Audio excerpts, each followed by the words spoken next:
Poucas veces coñecemos que un cemiterio opte a ser premiado, pero o da Romea de Lalín compite no concurso do mellor de España. Agora chámase a Fraga do Alén.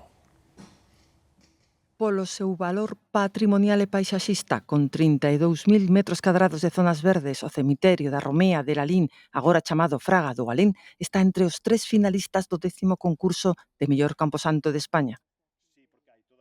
A min o que máis me emociona é que fixeron ali unha capilla, é que fan ali os funerales, e despois xa vai a xente para os seus nichos e nada máis. O deseño, que deixe de ser algo tétrico e tristón e que teña un deseño alegre, porque ao final imos estar ali pois na última viaxe, non? Entón que sea un sitio amable. Que se busca integrar o cemiterio na naturaleza e que se mezclen de forma en sintonía, digamos, un con outro.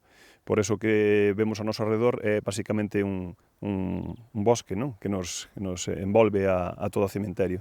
Pretende integrar o existente coas partes novas que se lle engaden, non? Un lago que ten con un escenario, un pequeno parque de xogos, incluso que eso evidentemente non se plantearía ningún outro camposanto. Queren amosar á sociedade que son moito máis que espazos de despedida e tristura. O proxecto de Lalín transmite unha nova paisaxe integradora, onde memoria e comunidade convivan nun mesmo lugar. Tería que ter. Sobre todo que esté en buenas condiciones y bien cuidado.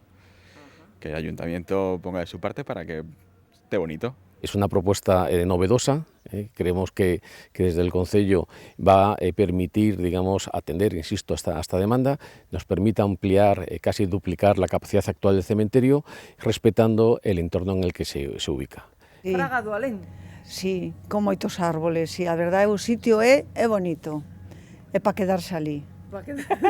Unha vez que vayas é para quedarse ali.